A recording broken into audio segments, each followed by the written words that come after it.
I know we've been having conversations, Adam, amongst ourselves in our community, the Global Challenges Retreat community that we're all a part of, particularly in the last 48 hours, around this thing about how people who, Black and brown people, negotiate in spaces that are European dominated. And I think it was catalyzed with the George Floyd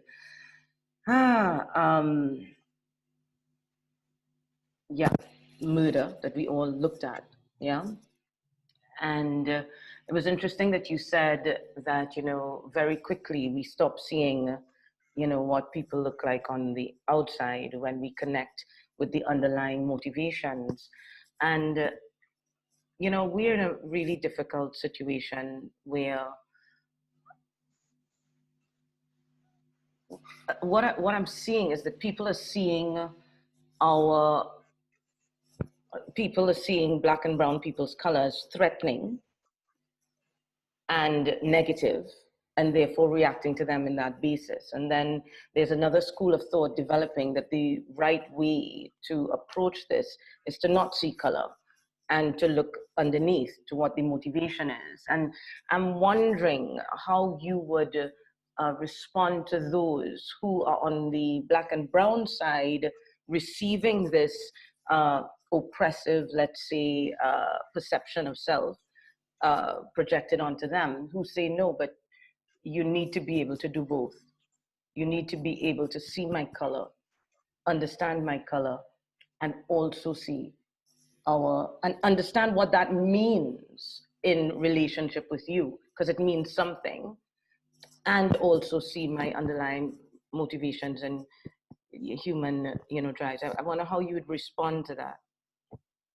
No, absolutely agree. It's both. And I think the most important step is that understanding the need for that.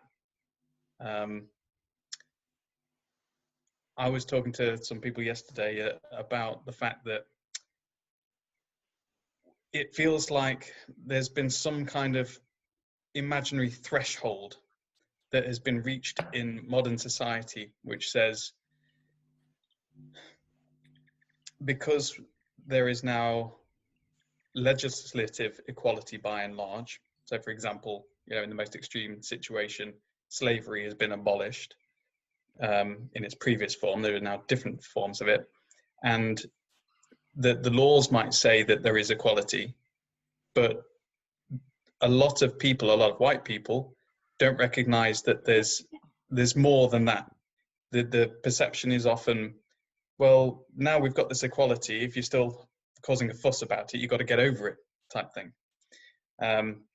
So to bring it back to this, the issue of seeing both, seeing the inside and the outside and understanding what those mean, the first step there is helping the majority to understand the need to do that. Because if they don't see the need to do that, it's not going to happen. Yeah.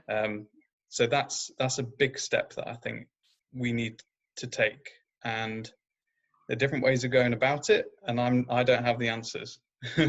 But I think we're seeing a lot of change coming now. What's happening now in the US feels different to what went on before. Yeah. We saw it in 2014 after what happened in Ferguson. Yeah. Now, though, it feels like there's a more widespread groundswell. So.